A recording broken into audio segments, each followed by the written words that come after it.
La siguiente es una presentación de El Mundo de Mañana. Los hijos y los nietos son verdaderos milagros del Eterno. Si tiene alguna duda, pregúntele a cualquiera que nunca pasó por ese primer momento después del nacimiento, cuando los pequeños deditos son contados cuidadosamente.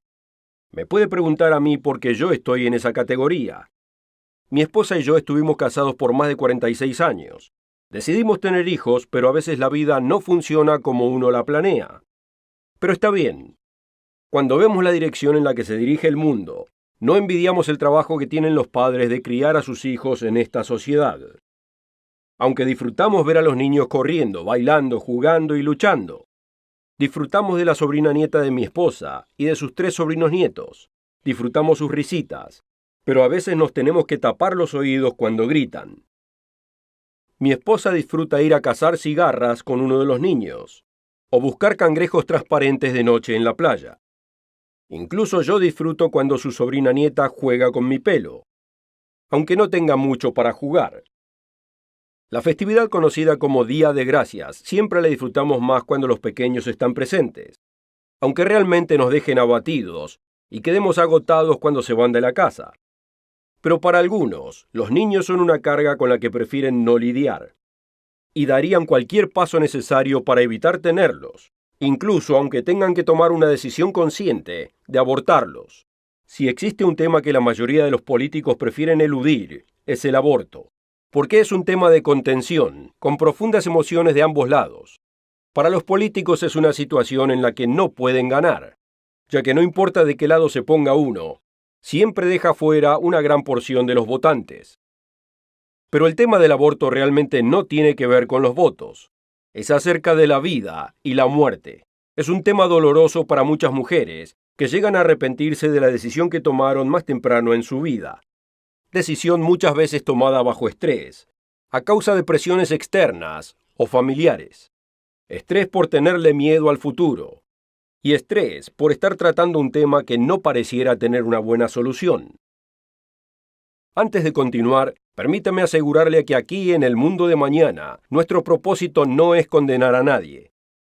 Lo que parece una buena solución de un problema embarazoso a los 17 años, no es tan simple a los 37 años. Y de algún modo, por más difícil que sea creerlo a los 17 años, los 37 llegan rápido. Y puede que le pase muchas veces durante la vida que emerja el sentimiento de remordimiento. Ya sea que usted disfrute de los niños o no, esas cuestiones fundamentales siguen existiendo. ¿Cuándo comienza la vida? ¿Tiene la mujer el derecho de elegir? ¿Y quién le da ese derecho? No debería perderse este programa. Siga acompañándonos. Le daremos sorprendentes hechos de la vida real, historias interesantes y esperanza para el futuro.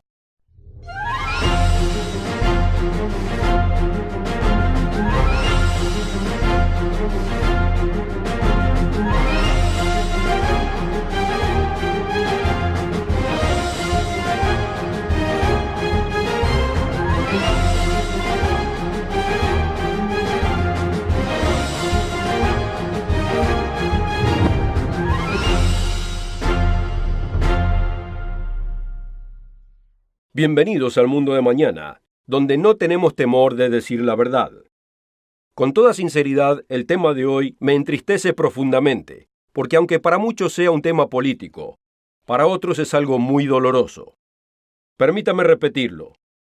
Aquí en el mundo de mañana no estamos para juzgar a nadie, ni a las mujeres que tuvieron un aborto, ni a los proveedores de abortos. Pocos temas son más emotivos que el aborto.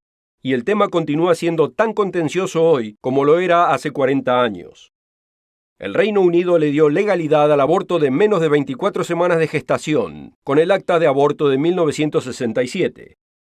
Estados Unidos legalizó el aborto con la decisión Roe vs. Wade en 1973, y pasó a ser legal en Canadá en 1988, cuando una ley que tenía casi 100 años que prohibía el aborto fue abrogada por decisión de la Corte Suprema. Decisiones similares han sido tomadas en otros países del mundo.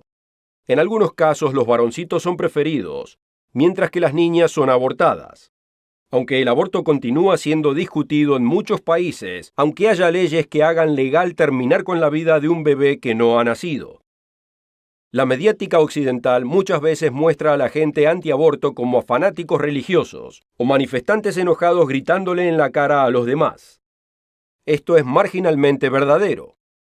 Y basado en reportes mediáticos, uno pensaría que la gran mayoría cree que está moralmente bien terminar con la vida de un bebé que no ha nacido. ¿Pero es esto verdadero? Aquí hay una cita que sin dudas le sorprenderá a muchos. Pero antes de leerla quiero que sepa de dónde proviene. Porque no es de donde usted quizás suponga. Kirsten Powers es una columnista y comentarista televisiva y una autoproclamada liberal que respalda la mayoría de las causas liberales. Pero en su libro The Silencing, Cómo la izquierda mata la libertad de expresión, ella indica: vale la pena notar que mientras los administradores de universidades y grupos gubernamentales de estudiantes parecieran respaldar la agenda del derecho al aborto, no deberíamos suponer lo mismo de todos los estudiantes. Una encuesta de Thomson Reuters para NPR encontró que entre los americanos de menos de 35 años, el 65.5% cree que hacerse un aborto está mal, un porcentaje más alto que cualquier otro grupo. Para aquellos de 35 a 64 años fue del 57%, y para los mayores de 64 fue del 60.9%. De acuerdo a esta prestigiosa agencia de encuestas, comisionada por la liberal American National Public Radio, casi 2/3 de los millennials piensan que hacerse un aborto está mal. Powers luego da el resultado de una encuesta de lo que ella admite como liberal, una agencia de encuesta con tendencia izquierdista, y por lo tanto el resultado puede estar inclinado hacia la izquierda. Aunque los números son significativamente diferentes, todavía son sorprendentes por su respaldo pro vida. El Public Religion Research Institute, PRRI, con inclinación izquierdista, reportó en el 2011 que los millennials tienen un conflicto de moral acerca del aborto, con el 50% que dicen que no piensan que hacerse un aborto es moralmente aceptable. Yo he investigado personalmente en datos de encuestas que brindan respaldo o la falta del mismo. Las encuestas varían de un país a otro, de un mes a otro, de un año a otro, y lo que es más importante, en cómo se formula la pregunta.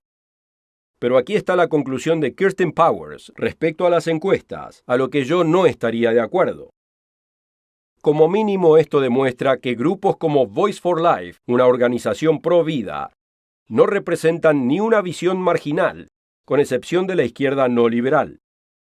Una interesante observación con respecto a la creencia del aborto es que cambia de acuerdo a la etapa del no nacido.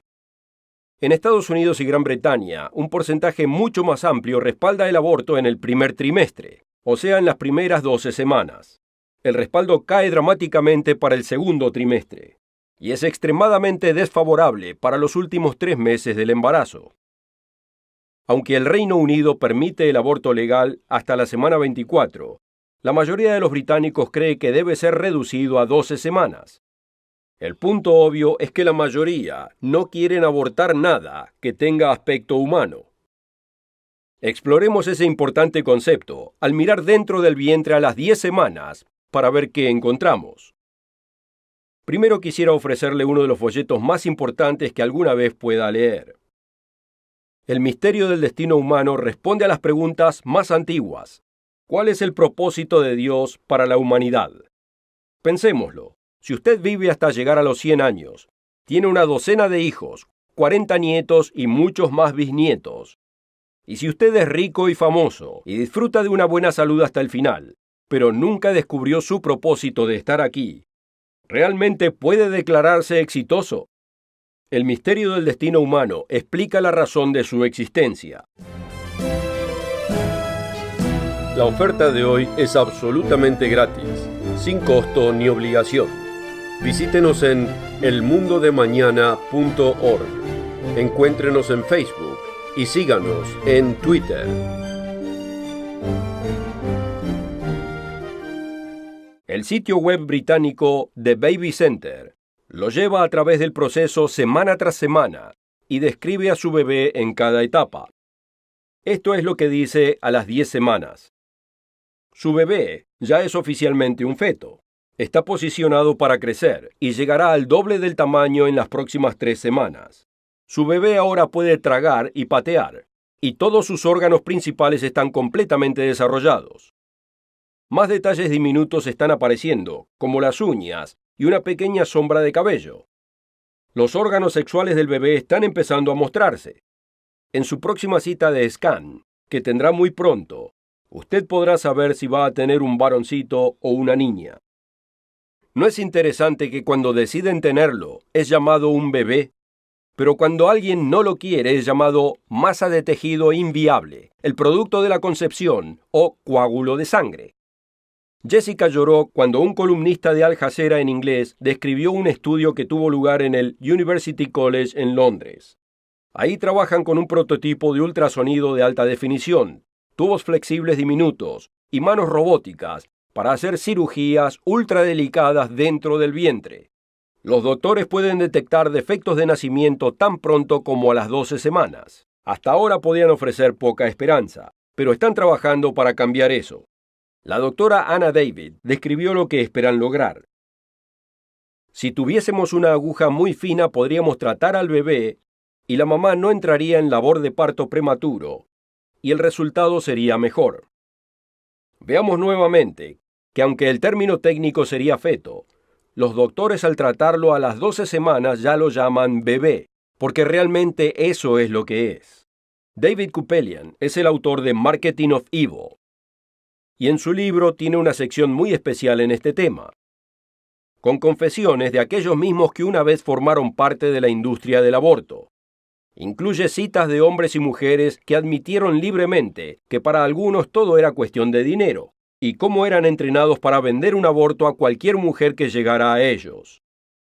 Carol Everett, quien en cierto momento tuvo 5 clínicas de aborto, describe algunos mecanismos internos. Ella explica que cuando la paciente llegaba para obtener información, no se les hablaba del desarrollo del bebé, o del dolor que el bebé iba a experimentar, o de los efectos físicos o emocionales que el aborto tendría en ellas. La señora Everett describe lo que ella llama las 2 reacciones estándar en la sala de recuperación después del aborto. La primera es: maté a mi bebé. Me asombraba que esta era la primera vez que los padres lo llamaban bebé. Pero la segunda reacción es: tengo hambre. Me mantuvieron aquí durante 4 horas y usted me dijo que solo serían 2. Déjeme salir de aquí. Esa mujer está haciendo lo que yo hice cuando yo tuve mi aborto. Está escapándose del aborto. No quiere lidiar con esto. Pero asociar a cada doctor, a cada secretaria y cada consejero de una clínica de aborto como solo interesado en el dinero sería demasiado inmaduro. Muchos tienen el sentido equívoco de que están ahí para ayudar a las mujeres, pero no es así. Pero en este mundo posmoderno, con la influencia de los medios y los académicos, así es como piensan. Y para ellos cualquiera que sea pro vida es un ingenuo alejado de la realidad. El ex abortista Dr. Anthony Levatino lo explicó de esta manera. Todo el mundo en la industria del aborto sabe que todo aquel involucrado en el movimiento pro vida está chiflado. Yo lo sé porque CNN me lo dijo, y ellos nunca me mentirían. El enunciado es por supuesto sarcástico, al haber él encontrado que todo lo que él creía acerca de los activistas pro vida era falso. Pero ¿cómo llegamos a donde estamos? ¿Cómo comenzó el movimiento del aborto? La respuesta puede que lo sorprenda. El Dr. Bernard Nathanson y Lawrence Slater fueron los fundadores de NARAL, uno de los primeros grupos pro aborto que vendían el aborto por pedido al público americano. ¿No es interesante que los 2 fundadores de NARAL no eran mujeres, sino hombres? Y fueron estos los hombres que crearon el eslogan "Libertad de decisión" y "La mujer debe tener control de su propio cuerpo".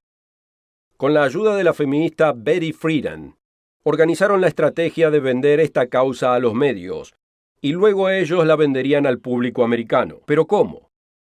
Nathanson nos explica. Sabiendo que si se llevaba a cabo una encuesta saldríamos perdiendo ampliamente, simplemente fabricamos los resultados de una encuesta ficticia. Le anunciamos a los medios que llevamos a cabo encuestas y que el 60% de los americanos estaban a favor del aborto permisivo. Esta es la táctica de la mentira autocumplida. A pocos le importa estar entre las minorías. Conseguimos suficiente simpatía en nuestro programa de aborto permisivo fabricando los números de los abortos ilegales anuales en los Estados Unidos. El verdadero número era cercano a los 100,000, pero nosotros le dijimos a los medios repetidamente que era 1,000,000. Al repetir la gran mentira suficientes veces, convence al público. El número de mujeres que moría por los abortos ilegales estaba entre los 200 y los 250 anuales. El número con el que nosotros constantemente alimentábamos a los medios era de 10,000. Es entendible que usted se esté preguntando por qué Nathanson habría de admitir esto. A veces la verdad es más extraña que la ficción. Nathanson, al que Kupelian llama lo más cercano de ser el hombre que lo comenzó todo por el movimiento pro-decisión, cambia de bando, pero solo después de que su clínica haya hecho 75,000 abortos, 5,000 de los cuales hizo con sus propias manos, y otros 10,000 supervisó personalmente. Como él declaró, estas son credenciales bastante buenas para poder hablar del tema del aborto. Nathanson se dio cuenta al renunciar de su clínica y comenzar a trabajar como jefe de servicios obstétricos en el Hospital de San Lucas en la ciudad de Nueva York, un centro de enseñanza para la Universidad de Columbia. Ahí fue donde se familiarizó con una nueva tecnología que le permitió ver dentro del vientre en gran detalle. Después de un tiempo, esto fue lo que pasó. Como resultado de toda esta tecnología, al poder ver al bebé, examinarlo, investigarlo, ver sus funciones metabólicas, verlo orinando, tragando, moviéndose y durmiendo, viéndolo soñar, lo cual puede apreciar por su rápido movimiento de párpados a través del ultrasonido, tratándolo, operándolo. Finalmente llegué a la convicción de que este era mi paciente. Este era una persona. Y como él indicó, no tenía nada que ver con la religión. Tenía que ver con la realidad. Llegó a compilar una filmación que causó un sinfín de problemas para el movimiento del aborto. El grito silencioso muestra dentro del vientre y enseña cómo un feto de 12 semanas reacciona al ser desmembrado por el abortista. Y quita el velo de la fantasía, mostrando el aborto como realmente es, la masacre de una vida humana. El Dr. Nathanson acusa a la industria del aborto, incluso nombrando las organizaciones más conocidas, incluyendo la que él mismo fundó, de una consistente conspiración de silencio de mantener a la mujer a ciegas con respecto a la verdadera naturaleza del aborto. Continúa diciendo, yo reto a todos estos proveedores de aborto a que muestren esta filmación de tiempo real, o una similar a esta, a toda mujer antes de consentir por el aborto. Cambiar de bando no es inusual cuando se trata del aborto. Hay otro significativo giro en la historia que usted va a querer escuchar. Pero primero quisiera recordarle de la oferta gratuita, El misterio del destino humano. ¿Por qué será que a la gente le importe tan poco el significado de la vida hasta que les llega el final? Solo entonces quieren saber de qué se trata. Usted no debe esperar hasta que sea demasiado tarde. Obtenga una copia gratis de El misterio del destino humano. Encuentre la estremecedora respuesta que puede cambiar su vida. Contáctese con nosotros para obtener una copia de El misterio del destino humano. La oferta de hoy es absolutamente gratis, sin costo ni obligación. Visítenos en elmundodemañana.org. Encuéntrenos en Facebook y síganos en Twitter.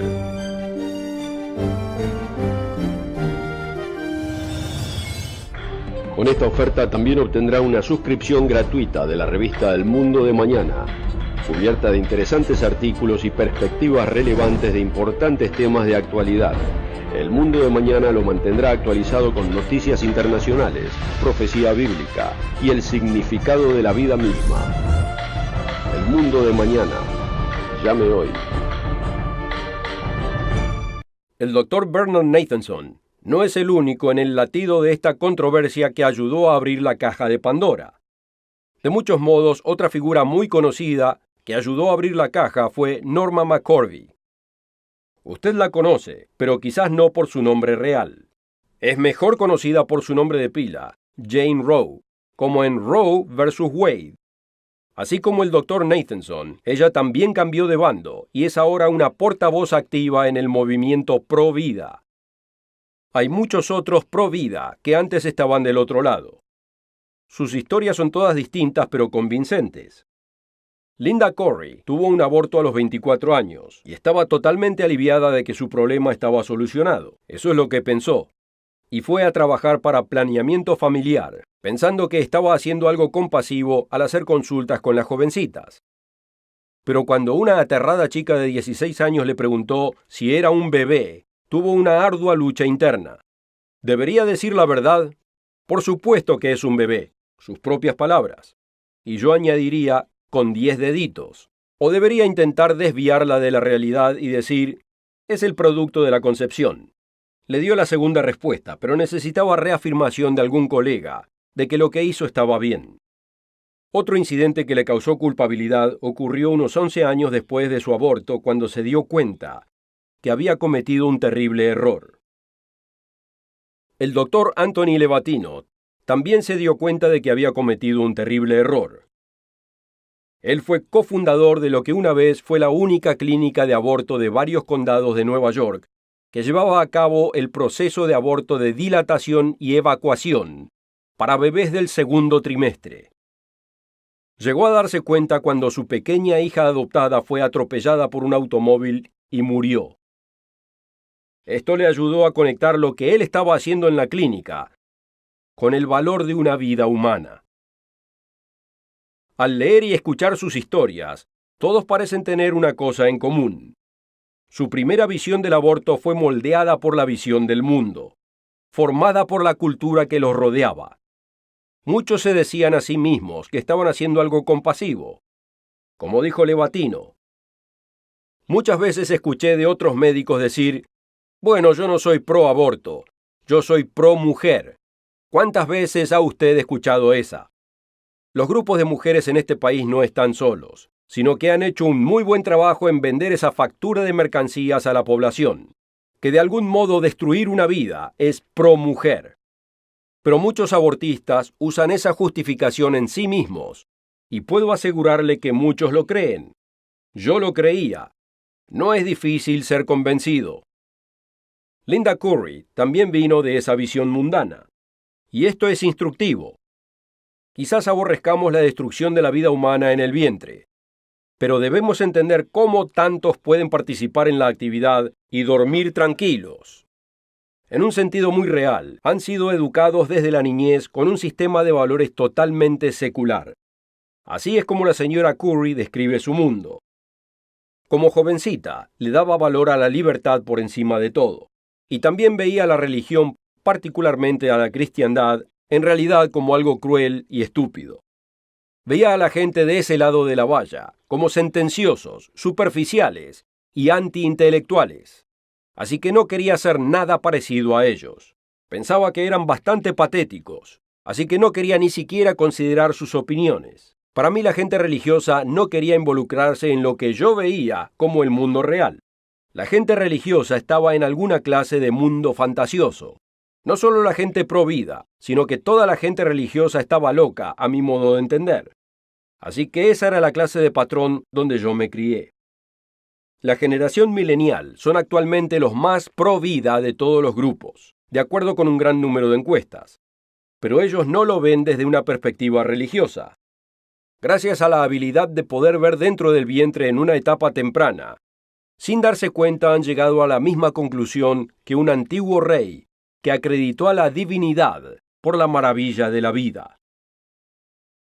Porque tú formaste mis entrañas, tú me hiciste en el vientre de mi madre. Te alabaré, porque formidables, maravillosas son tus obras. Estoy maravillado, y mi alma lo sabe muy bien. Escamas han caído de los ojos de Nathanson y Levatino, Carol Everett, Norma McCorvey, Linda Corey y muchos otros más. Es una interesante frase que quizás usted no conozca. Escamas cayendo de los ojos. En realidad viene de la Biblia, de un hombre que persiguió despiadadamente a la joven iglesia cristiana. Él describe su actividad contra los primeros cristianos de este modo, en los Hechos 26, versículos 10 y 11. Yo encerré en cárceles a muchos de los santos, habiendo recibido poderes de los principales sacerdotes, y cuando los mataron, yo di mi voto. Y muchas veces, castigándolos en todas las sinagogas, los forcé a blasfemar. Y enfurecido sobremanera contra ellos, los perseguí hasta las ciudades extranjeras.